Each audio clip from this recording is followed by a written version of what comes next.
May mga taong dumarating sa buhay natin na parang simpleng klase lang. Akala mo attendance lang, pero pagdaan ng panahon, mapapansin mong sila pala yung subject na paulit-ulit mong binabalikan. Hindi dahil kailangan, kundi dahil gusto mo. Ako si Raul at ito ang lihim ko sa loob ng campus. Ang lalaking naging dahilan kung bakit araw-araw akong pumapasok ng mas maaga kaysa sa klase ko. Hindi ako late pumapasok sa university dahil masipag ako.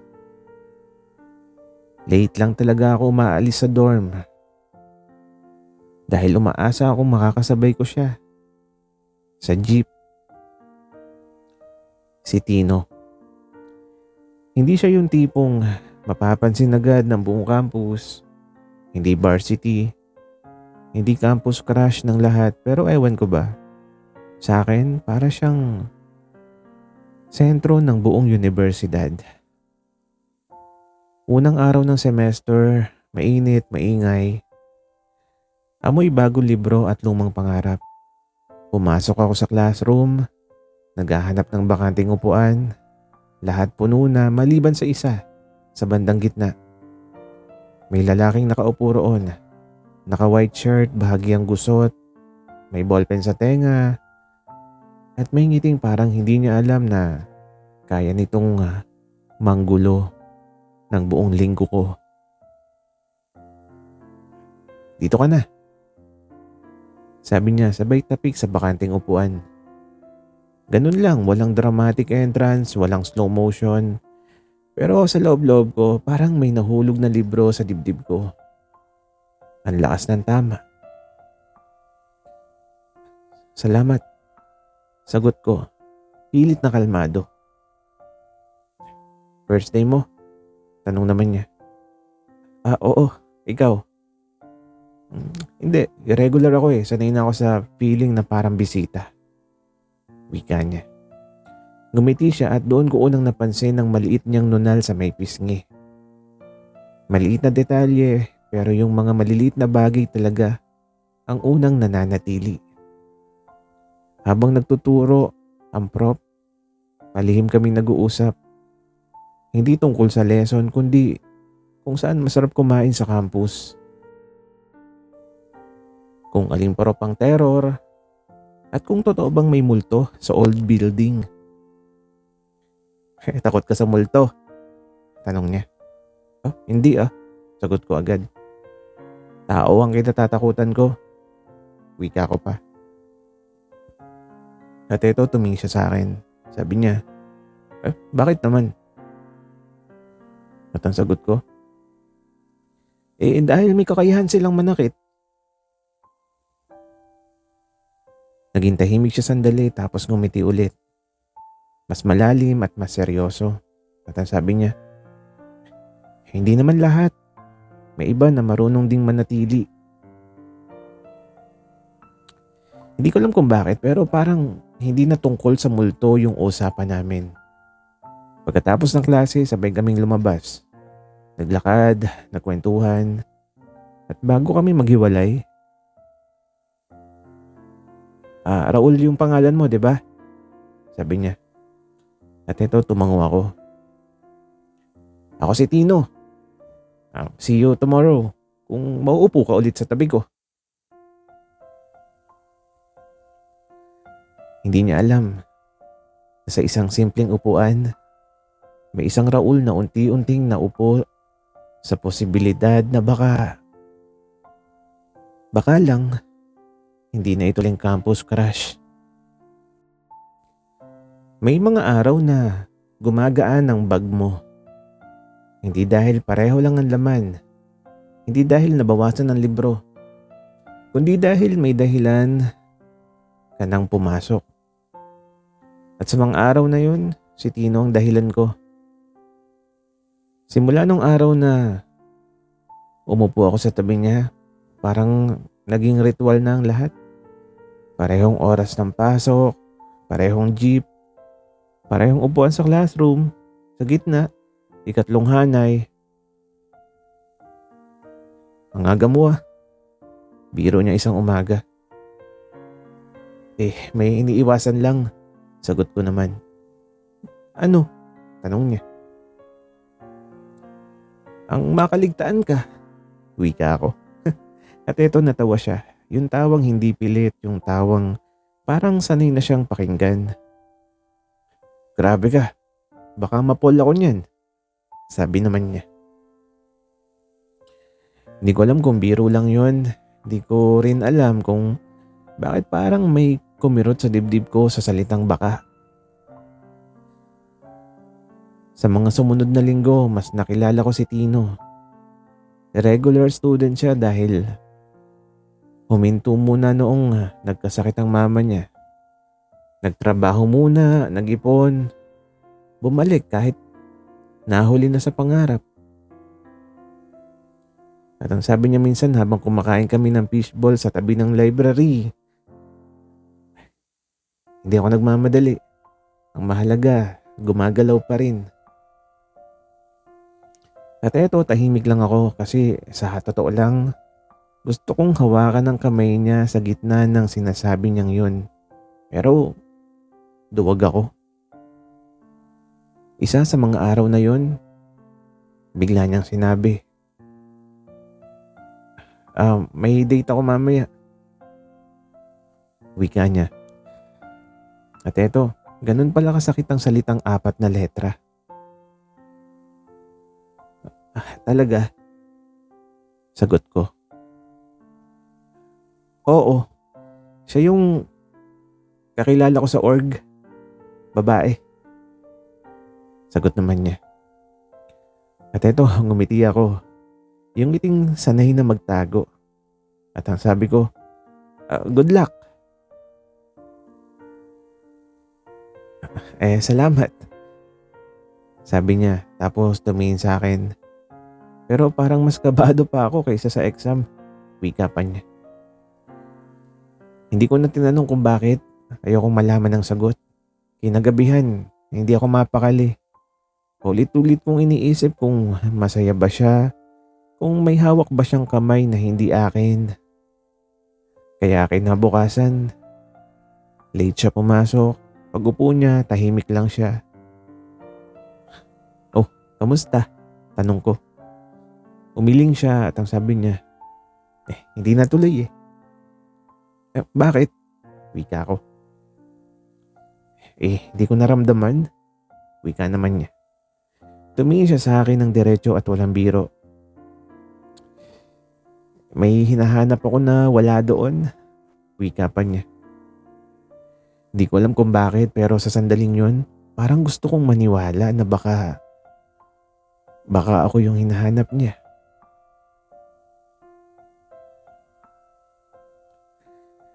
May mga salitang ligtas, bigkasin dahil wala silang hinihinging kapalit.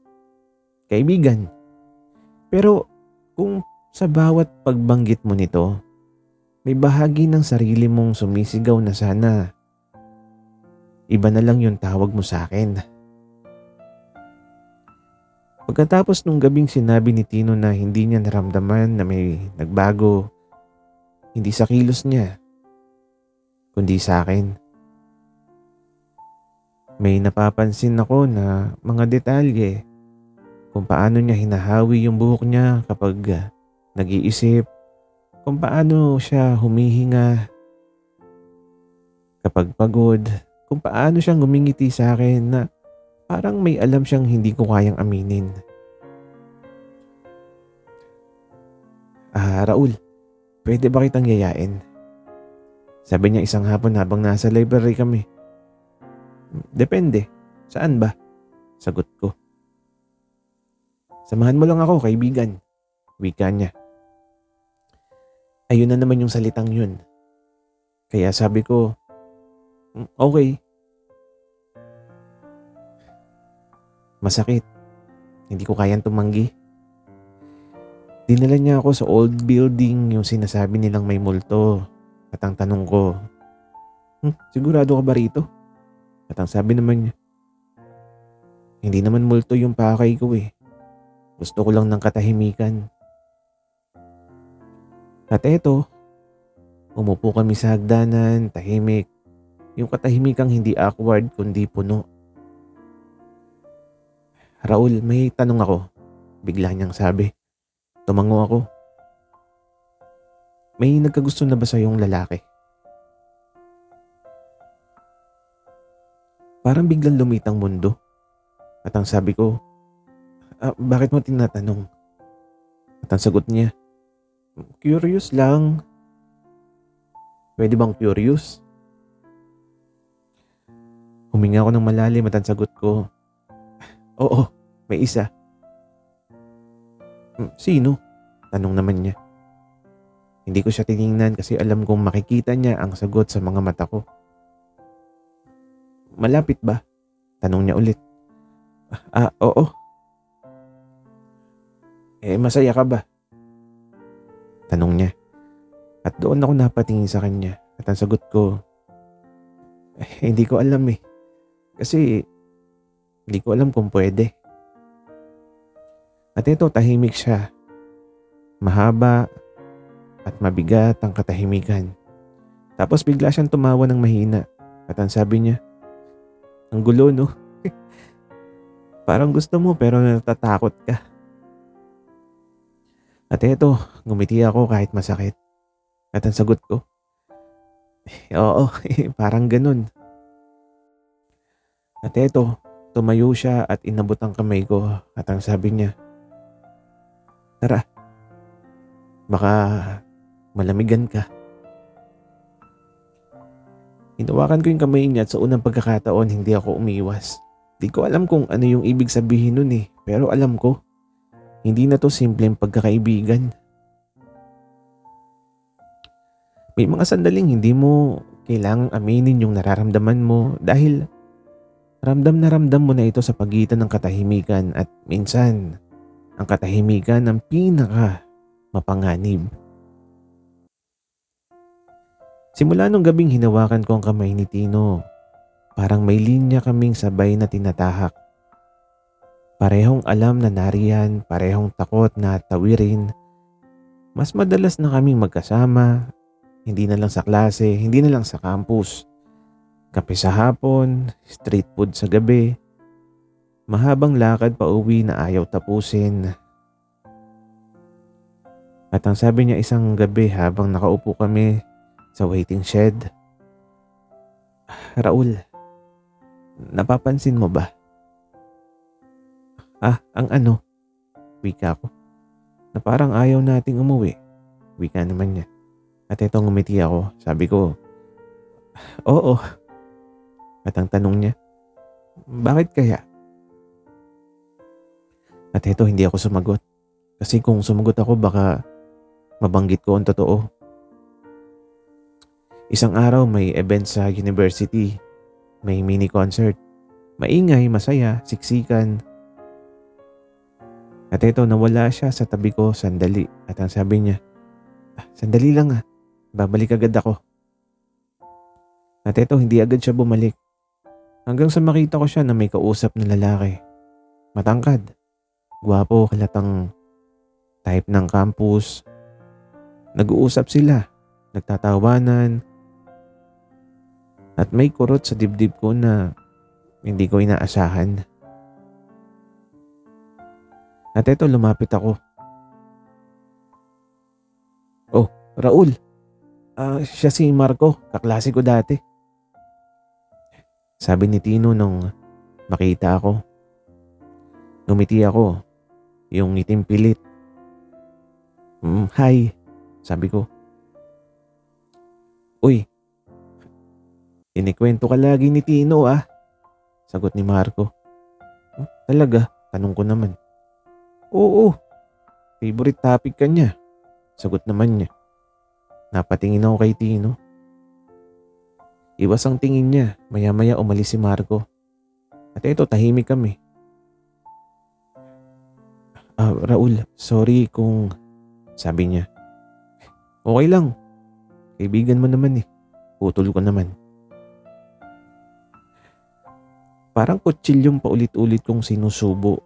Huminga siya ng malalim at ang sabi niya, hindi ko alam kung bakit pero parang mali kapag iniisip kong may ibang tao sa tabi ko na hindi ikaw. At eto napatigil ako. Sabi ko na nanginginig yung boses. Tino, kung may sasabihin ka. At eto, natigil siya lumapit ng napakalapit at ang bulong niya. Natakot lang ako sa sasabihin ng iba, sa sarili ko, sa iyo. Wika niya. Di ko alam kung sino ang unang gumalaw. Ang alam ko lang, magkalapit na yung mukha namin. 1 pulgada, 1 desisyon, 1 hinga.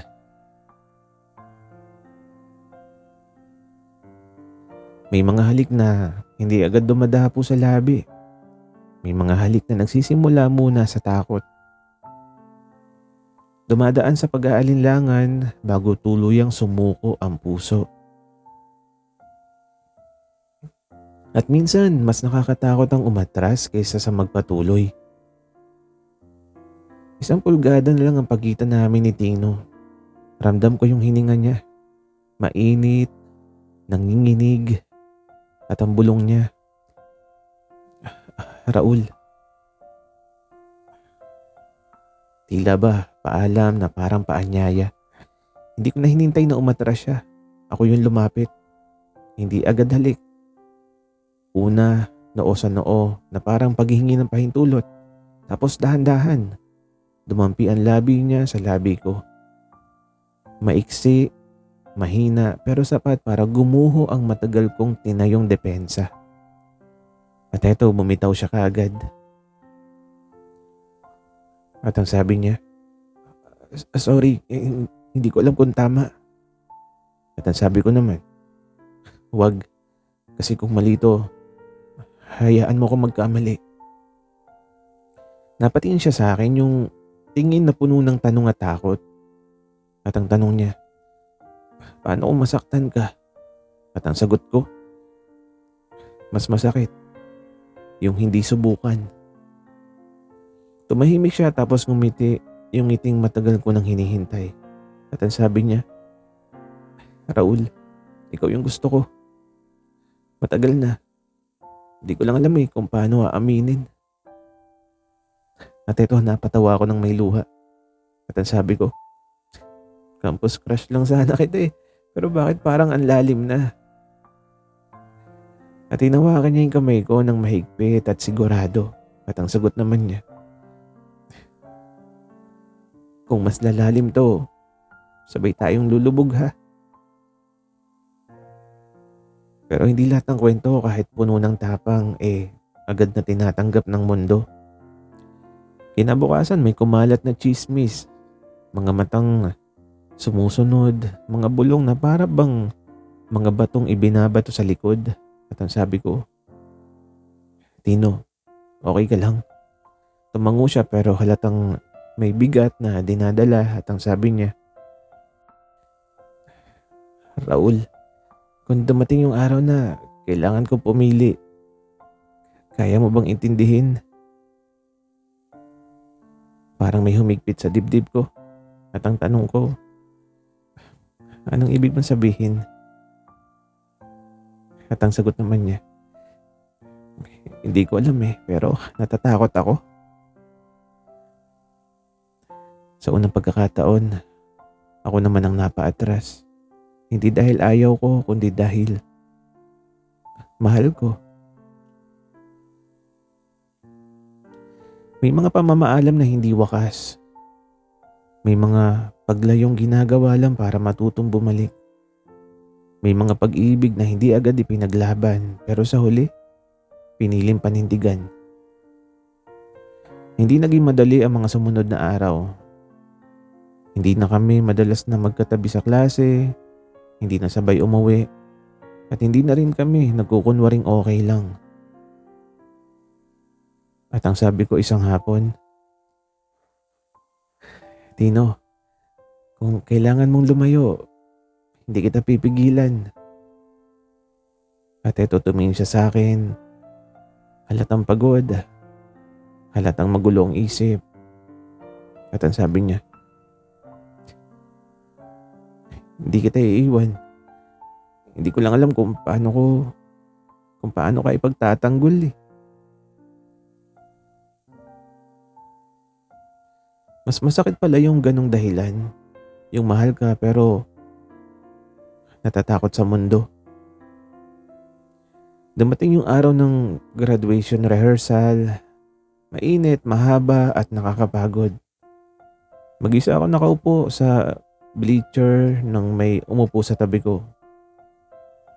Hindi ko na kailangan tumingin. At ang sabi niya,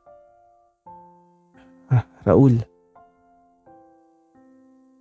At ang tanong ko na hindi ko siya tinitingnan. Bakit ka nandito? At ang sagot naman niya, dahil dito kita iniwan eh. At dito rin kita babalikan. Huminga siya ng malalim at ang sabi niya, natakot ako eh pero mas natakot ako mawala ka. Tumingin ako sa kanya at doon ko nakita. Hindi na siya nagtatago. At ang sabi niya, hindi ko na kayang itago. Kahit sa campus, kahit sa labas nito, ikaw yung pipiliin ko. Hindi ako umiyak, ngumiti lang ako. Kasi minsan ang kaligayahan tahimik lang. Hinawakan niya ang kamay ko, hindi palihim, hindi nagmamadali. At sa gitna ng campus na minsang naging saksi ng takot, doon din kami naging matapang. Ang campus ay parang puso.